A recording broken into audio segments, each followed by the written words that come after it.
Stars.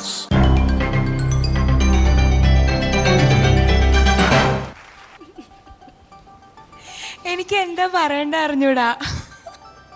It was simply superb. Thank you. Super will be an under estimation. ഞാൻ എൻ്റെ ഒരു ഇതിൽ പറയാണ് കേട്ടോ. ഞാൻ ശരിക്കും ബോത്ത് ഓഫ് യു ഞങ്ങളൊരു വേറെ ലോകത്തേക്ക് കൊണ്ടുപോയി. ശരിക്കും ഞങ്ങൾക്ക് മുഴുകിപ്പോയി നിങ്ങളുടെ പെർഫോമൻസിൽ. ഈ സ്റ്റെപ്സ് ഹാരി ഭയങ്കര ഡാൻസറാണുള്ള കാര്യം എന്ന് പറഞ്ഞാൽ അങ്ങനെ വന്ന് ആ മൂഡിലങ്ങോട്ട് വന്നു പോയതെന്നുള്ളൂ. അവിടെ നല്ല സപ്പോർട്ടായിരുന്നു അവിടെ ഓഡിയൻസിൽ ഓൾറെഡി. പിന്നെ ഓർക്കസ്ട്ര പ്രത്യേക നല്ലൊരു മൂഡ് തന്നെയായിരുന്നു. ഉണ്ണിമോളും ഭയങ്കര എന്താ പറയാ, ഉണ്ണിമോൾക്ക് ഇങ്ങനെ ഒരു മുഖം ഉണ്ടെന്ന്. മറ്റേ ഗുണ്ടുമാങ്ങയ്ക്ക് ഓഫ്കോഴ്സ് സോളോ പെർഫോമൻസ് ആയിരുന്നു, പക്ഷെ ഡ്യുവറ്റ് വരുമ്പോൾ എങ്ങനെയായിരിക്കും എന്നുള്ളൊരു എക്സൈറ്റ്മെന്റ് മനസ്സിലുണ്ടായിരുന്നു. എന്തായാലും അടിച്ചു പൊളിച്ചു രണ്ടുപേരും. ആകെ ഒരു ഇതുണ്ടായിരുന്നുള്ളൂ, ഈ 50 kg താജ്മഹലിനൊക്കെ ഉണ്ണിമോളെ വിളിക്കാൻ പറ്റുമോ? ഒരു 15 kg താജ്മഹലിനെ വിളിക്കാൻ. എനിവേ നോക്കട്ടെ, ഉണ്ണിമോൾ കൈ നോക്കട്ടെ. അമ്മേ നോക്കിയേ, സൂപ്പറായിട്ടുണ്ട്. ഇതെന്താ ഇത്, ടാറ്റുവോ? അടിപൊളിയുണ്ട്. എന്തായാലും ഭയങ്കര പ്രിപ്പറേഷൻസ് ഒക്കെ രണ്ടുപേരും ചെയ്തിട്ടാണ് വന്നതെന്ന് മനസ്സിലായി. ഇനി പാട്ടിനെ കുറിച്ചുള്ള ഡീറ്റെയിൽസ് ഒക്കെ ജഡ്ജസ് പറയും. ആദ്യം ചേച്ചി. ഹാരി, സോങ്ങിന്റെ അവസാനം ഇങ്ങനൊരു ഇടി തന്നില്ല, അത് ജ്യോത്സ്നയ്ക്കായിരുന്നോ ഞങ്ങൾക്കായിരുന്നോ? അതൊരു നല്ലൊരു കോംപ്ലിമെന്റ്. ശരി, രണ്ടുപേരുടെ നല്ല പെർഫോമൻസ് ആയിരുന്നു. നല്ല ഡാൻസും നല്ലതായിരുന്നു. ചെറിയ ചെറിയ കുഴപ്പങ്ങളുണ്ടായിരുന്നു. വാടക്കാറ്റുക്ക് വയസ്സാച്ച്, അത് രണ്ടുപേർക്കും, മുന്നിമോൾക്കും അതേ സ്ഥലത്ത് തന്നെ ക്ലാരിറ്റി ഇല്ലാണ്ടായിപ്പോയി. തമിഴിൽ ചെറിയ ചെറിയ മിസ്റ്റേക്സ് ഉണ്ണിമോളുടെ ഭാഗത്തുനിന്ന് ഉണ്ടായിട്ടുണ്ട്. കാറ്റ് കടിച്ചെന്ന് പറഞ്ഞു ഒരിടത്ത്. പിന്നെ ജെറി പൂക്കൾ, അത് ചെറി അല്ലേ, ചെറിയുടെ പൂക്കളായിരുന്നു. പിന്നെ ഉയിർ താങ്കാതെ ഒന്നും നിൽക്കുന്നില്ലേ അവസാനം, അവിടെ താളം വലിഞ്ഞു. പക്ഷെ ഹാരിബ് കറക്റ്റായിട്ട് അത് എടുത്തത് കൊണ്ട് കറക്റ്റ് ആ ഗ്രൂവിൽ വീണു, അല്ലെങ്കിൽ താളം പോയേനെ മൊത്തം സോങ്ങിൻ്റെ അവിടെ. ആ കൂടെ എനിക്ക് നിങ്ങളുടെ പെർഫോമൻസ് ഇഷ്ടമായി. All the best. Thank you. Deepak ഏട്ടാ. ഹാരിബ് ആൻഡ് ഉണ്ണിമോൾ, എനിക്ക് ഈ പാട്ട് നിങ്ങൾ സ്റ്റേജിൽ പെർഫോം ചെയ്തത് ഇഷ്ടപ്പെട്ടു. ഗുഡ്. Thank you sir. നിങ്ങളുടെ ആ ഒരു നല്ലൊരു, നിങ്ങൾ രണ്ടുപേരും ശരിക്കും എൻജോയ് ചെയ്തെന്ന് മനസ്സിലായി. കുറേ ഇതിന് വേണ്ടിയിട്ട് സ്റ്റെപ്സൊക്കെ ഇട്ട് ഹോംവർക്ക് ശരിക്കും ചെയ്തിട്ടുണ്ട്. ഹോംവർക്ക് ഞാൻ ഉദ്ദേശിച്ചത് ഇവിടെ വരുന്നതിന് മുമ്പേ ഓഫ് സ്റ്റേജ് കുറേ ശരിക്കും പ്രാക്ടീസ് ചെയ്തിട്ടുണ്ട്. പക്ഷെ അതിൻ്റെ ഒരു കൺഫ്യൂഷൻ ഉണ്ടായിരുന്നു കേട്ടോ. സ്റ്റേജിൽ കുറേ സ്റ്റെപ്സ് ഇട്ടിട്ടുണ്ട്, ഇനിയിപ്പോൾ ഇതിൽ അടുത്ത സ്റ്റെപ്പ് ഏതാണ് എന്നുള്ളൊരു കൺഫ്യൂഷൻ. അങ്ങനെ സ്റ്റെപ്സ് ഒന്നും അങ്ങനെ നോക്കിയിട്ടൊന്നും ഉണ്ടായിരുന്നില്ല.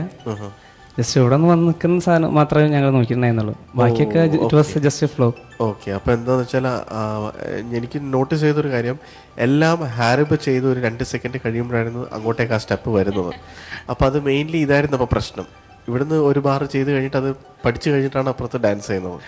അതല്ല, കണ്ടിട്ട് അങ്ങനെ ചെയ്യണമെങ്കിൽ ആയിക്കോട്ടെ എന്ന് വിചാരിച്ചു. അത് ശരിയാ. ഓക്കെ, അല്ല അങ്ങനെ വല്ലതും ഉണ്ടെങ്കിൽ കൂടെയുള്ളൊരു പാർട്ടിസിപ്പൻറ്റ് വളരെ ആക്റ്റീവാണ്, അതിന് സ്കോപ്പ് ഉണ്ടെങ്കിൽ പിന്നെ ഈ കണ്ടിട്ട് പഠിക്കുകയാണെങ്കിൽ പഠിച്ചോട്ടെ എന്നുള്ളൊരു ആറ്റിറ്റ്യൂഡ് അല്ലാതെ ഒന്ന് റിഹേഴ്സ് ചെയ്ത് വരികയാണെങ്കിൽ കുറച്ചും കൂടിയും കൊറിയോഗ്രാഫ്ഡ് ആയിരിക്കുമല്ലോ കാണാൻ, ലൈവ്ലിനെസ് ഫീൽ ചെയ്യാൻ വേണ്ടിയിട്ടായിരുന്നു. Okay, no problem. എന്തായാലും ഉള്ളതൊക്കെ വളരെ ആക്റ്റീവ് തന്നെയായിരുന്നു.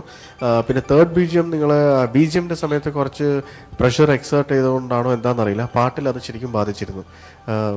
സെക്കൻഡ് ചരണം പാടുന്ന സമയത്ത്, സെക്കൻഡ് ചരണത്തിൻ്റെ ഫസ്റ്റ് ഹാഫ് BGM നിങ്ങൾ മത്സരിച്ച് ഡാൻസ് ചെയ്യായിരുന്നു, പാട്ടിൽ നിങ്ങൾ മത്സരിച്ച് കിതയ്ക്കായിരുന്നു. അതുകൊണ്ട് അങ്ങനെ ഒരു കിതയ്ക്കുന്ന ഒരു സിറ്റുവേഷൻ അവോയ്ഡ് ചെയ്യുക. ഓവറായിട്ട് ഡാൻസ് വേണമെന്ന് നിർബന്ധമില്ല. അതിൻ്റെ ഒരു സ്പിരിറ്റിൽ പോവുകയാണെങ്കിൽ ഓൾവേസ് പ്ലേ സേഫ്. ഇങ്ങനെ ശ്വാസം മുട്ടിപ്പോകുന്ന രീതിയിൽ വേണ്ട. പക്ഷേ ഉള്ളതൊക്കെ നല്ല രസമായിരുന്നു. നല്ല ഈ പാട്ടിൻ്റെ ഫീൽ കറക്റ്റായിരുന്നു. കുറച്ചും കൂടി മൈന്യൂട്ട്സ് ശ്രദ്ധിക്കുകയായിരുന്നെങ്കിൽ ചില സ്ഥലത്തൊക്കെ കുറച്ചും കൂടി ഭംഗി ഉണ്ടായേനെ. എനിവേസ് എനിക്ക് ഇഷ്ടപ്പെട്ടു. Nothing much. Thank you sir. ജാസേട്ടാ. എനിക്ക് രണ്ടുപേരുടെയും പെർഫോമൻസ് നന്നായിട്ട് ഇഷ്ടപ്പെട്ടു. പ്രത്യേകിച്ച് ഹാരിബിൻ്റെ വോയിസും മോളുടെ വോയിസും എനിക്ക് നന്നായിട്ട് ഇഷ്ടപ്പെട്ടു. നിങ്ങളുടെ കോമ്പിനേഷൻ നന്നായിട്ട് എനിക്ക് നിങ്ങളുടെ പ്രസൻസും നിങ്ങളുടെ ഒരു ഇമ്പ്രൂവ്മെൻ്റ് എല്ലാം നന്നായിട്ട് ഫീൽ ചെയ്തു. അതുപോലെ ഈ ചില ഡാൻസ് ചെയ്യുമ്പോഴുള്ള ഒരു കിതപ്പ് കൊണ്ടാണ് ഒന്ന് ബാക്കി പാട്ടിൻ്റെ കുറേ ഭാഗങ്ങളിൽ ചെറിയ ചെറിയ പ്രശ്നങ്ങൾ വന്നത്. അതൊന്നും ഒരു വലിയ തെറ്റായിട്ട് എനിക്ക് തോന്നുന്നില്ല. എങ്കിലും രണ്ടുപേരുടെയും ഒരു പുതിയ മുഖം കാണാൻ കഴിഞ്ഞതിൽ വളരെ സന്തോഷം. Thank you. Let's find out. Chechi, out of 40, Haribina? 30. 30 out of 40. Jaseta? 23. 23 out of 30. Thank you sir. And Deepak? 22. 22 out of 30. Thank you sir. Alright. ഹാരിപ്പിന് ഡ്യുവറ്റ് റൗണ്ടിൽ ജഡ്ജസ് നൽകിയിരിക്കുന്നത് 75 മാർക്സ്. അപ്പൊ ഇനി അടുത്ത ഉണ്ണിമോള്. ചേച്ചി, ഉണ്ണിമോൾക്ക് ഔട്ട് ഓഫ് 40. ഉണ്ണിമോൾക്കും 30. 30 out of 40. ദീപകേട്ട? ഉണ്ണിമോൾക്കും 22. 22 out of 30. ജാസിട്ട? 23. 23 out of 30. ഓക്കെ. അപ്പോൾ ഡാൻസിന്റെയും പാട്ടിന്റെയും കാര്യത്തിൽ മാത്രമല്ല, മാർക്സിന്റെ കാര്യത്തിൽ രണ്ടുപേരും തമ്മിൽ ഭയങ്കര പൊരുത്താണ്.